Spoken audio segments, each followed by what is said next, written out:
que ponto chegamos? A dúvida que me intriga é muito simples. O Lula é ou não é um ladrão?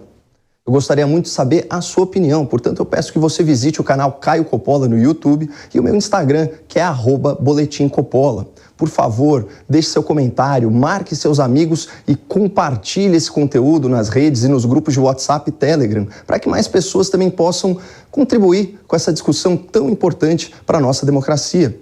Afinal de contas, em algumas semanas, o Brasil vai às urnas eleger seu próximo presidente da República. E todos concordamos que a última coisa que esse país precisa é ter no comando da nação um líder corrupto. Então, vamos aos fatos. Apesar de já ter sido condenado e preso por corrupção e lavagem de dinheiro, até hoje Lula da Silva alega que é inocente, que nunca cometeu esses crimes.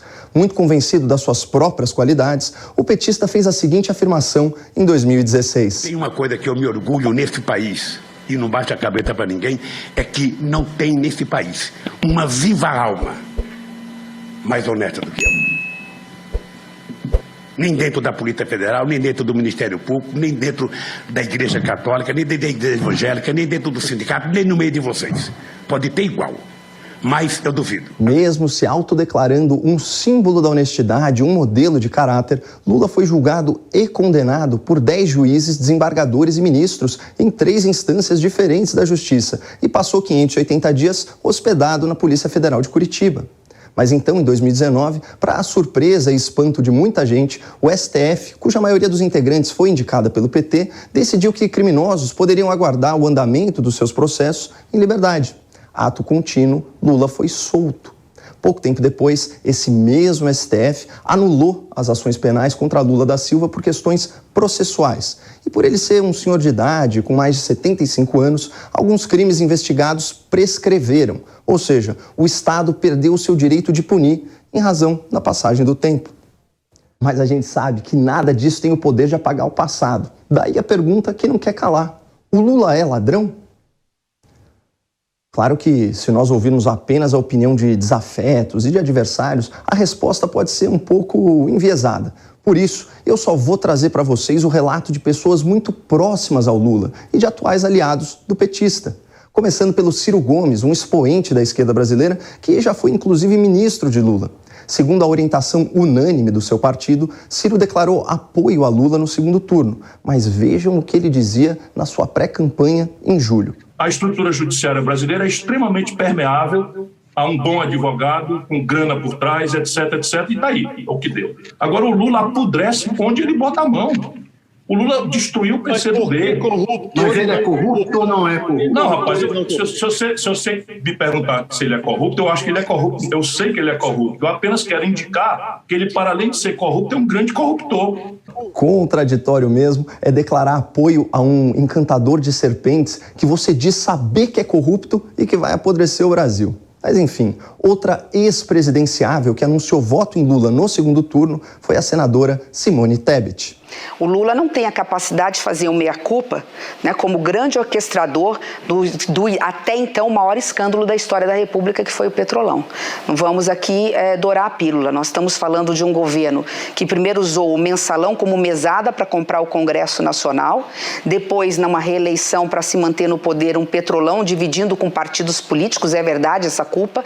Eu faço esse reconhecimento. O governo do PT não faz, até hoje nega que houve esse escândalo. Ou será que a gente deve mesmo acreditar no testemunho convicto da sua candidata a vice? A senadora Mara Gabrilli, candidata a vice-presidente na chapa com Simone Tebet, acusou Lula de ter pagado 12 milhões de reais para não ser apontado como mentor do assassinato do ex-prefeito de Santo André, Celso Daniel. Segundo a parlamentar, o petista foi chantageado pelo empresário Ronan Maria Pinto, do ramo de transporte público do ABC Paulista. Ronan Maria Pinto, se ele não fosse pago, ele ia entregar o Lula como mentor do assassinato do Celso Daniel. Esse é o teor da chantagem. E o Lula pagou. Como é que alguém que não tem nenhum envolvimento pagaria? Olha, na boa, esse assunto é muito pesado e eu não quero fugir do tema. A discussão aqui é se o Lula é ladrão, não se ele é mentor de um assassinato. Me perdoem a digressão e vamos voltar para a pauta, resgatando a opinião de um outro candidato a vice, o vice do Lula, Geraldo Alckmin, o tucano das penas recém-avermelhadas. Olha, eu acho que o Lula é o PT, né? O Lula é o retrato do PT. Partido envolvido em corrupção, sem compromisso, né, com as questões de natureza ética, sem limites. É muito triste, né, o que nós estamos vendo. Triste seria ter uma pessoa dessas na presidência da República, imagina? Um corrupto sem ética nem limites. Deus nos livre. Mas o que será que o Alckmin pensava sobre os planos políticos do Lula antes de ter sido convidado para o esquema? Depois de ter quebrado o Brasil, Lula diz que quer voltar ao poder. Ou seja, meus amigos, ele quer voltar à cena do crime. Não, peraí. Se o Lula quebrou e saqueou o Brasil, por que o Geraldo iria se juntar a ele agora? Só para chegar ao poder? É tudo muito confuso. Recentemente, William Bonner, âncora do Jornal Nacional, afirmou que Lula não deve mais nada à justiça.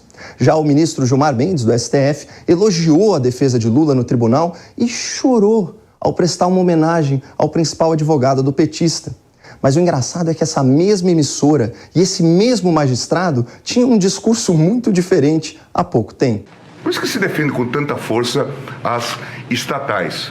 Não é por conta de dizer que as estatais pertencem ao povo brasileiro, porque pertencem a eles.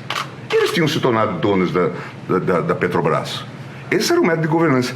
Infelizmente, para eles, e felizmente para o Brasil, deu errado. Isso revelou, e nós estamos nesse caos por conta desse método de governança corrupta.